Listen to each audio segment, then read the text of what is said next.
કાયદો સૌ માટે સમાન છે, પરંતુ દરેક ગુનામાં આરોપીને જામીન મળવો એ હક નથી. કેટલાક એવા ગંભીર ગુનાઓ છે જ્યાં આરોપીની મુક્તિ સમાજ માટે ખતરો બની શકે છે. હત્યા, બળાત્કાર, અપહરણ, આતંકવાદ, દેશની સુરક્ષા સામેના ગુનાઓમાં કાયદો ખૂબ જ કડક વલણ અપનાવે છે. તો પ્રશ્ન એ છે કે કયા ગુનાઓમાં જામીન મળતા નથી? નોન બેલેબલ ગુનો શું કહેવાય અને કોર્ટ કયા આધાર પર જામીન ફગાવે છે? જાણીએ કાયદાની સાચી હકીકત આ ખાસ રિપોર્ટમાં. કોર્ટ મુખ્યત્વે જામીનપાત્ર ગુનાઓમાં જામીન આપે છે, જે કાનૂની અધિકાર છે. જ્યારે બિન જામીનપાત્ર ગુનાઓમાં જામીન આપવાનો અધિકાર કોર્ટના વિવેક પર છે. જામીન આપતી વખતે કોર્ટ ખાતરી કરે છે કે આરોપી ફરાર ન થાય અને ટ્રાયલમાં હાજર રહે. વધુમાં માંદગી જેવા માનવતાવાદી ધોરણે અથવા મહિલાઓ અને સગીરોને લગતા ખાસ કેસોમાં જામીન આપી શકાય છે. કાનૂની અધિકારો.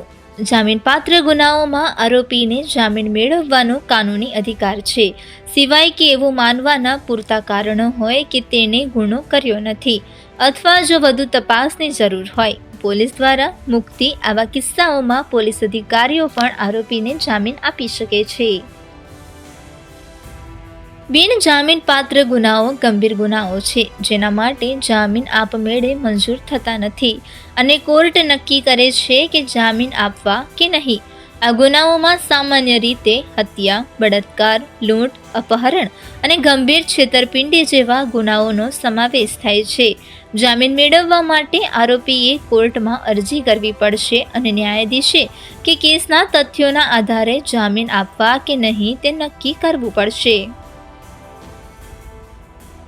બિન જામીનપાત્ર ગુનાઓના ઉદાહરણો જોઈએ તો હત્યા આઈપીસીની કલમ 302, બળાત્કાર આઈપીસીની કલમ 376, લૂંટ આઈપીસીની કલમ 395, અપહરણ આઈપીસીની કલમ 363 અને 64, આત્મહત્યા માટે ઉશ્કેરણી આઈપીસીની કલમ 306, માનવ તસ્કરી આઈપીસીની કલમ 370, ગંભીર છેતરપિંડી કલમ 420, હત્યાનો પ્રયાસ કલમ 307, ગેરકાયદેસર રીતે હથિયાર રાખવા, હથિયાર કાયદો વગેરે સામેલ છે.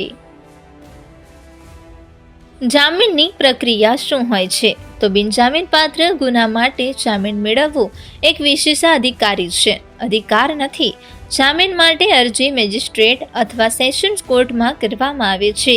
કેસના તથ્યો, પુરાવા સાથે છેડછાડની શક્યતા અને આરોપીના ભૂતકાળના રેકોર્ડને ધ્યાનમાં લીધા પછી કોર્ટ જામીન આપવાનો નિર્ણય લે છે. જો કોર્ટ જામીન ના મંજૂર કરે છે તો આરોપીને ઉચ્ચ અદાલતમાં અપીલ કરવી પડી શકે છે. ટૂંકમાં જામીન મળતા ગુના વિશે વાત કરીએ તો હત્યા, હત્યાનો પ્રયાસ, મારપીટ કરીને મોત, બળાત્કાર, ખૂનની ધમકી આપવી, આપઘાત માટે ઉશ્કેરણી કરવી, જાતીય શોષણ કરવું, ચોરી, કસ્ટડીમાં મોત, દેશદ્રોહ વગેરે સામેલ છે.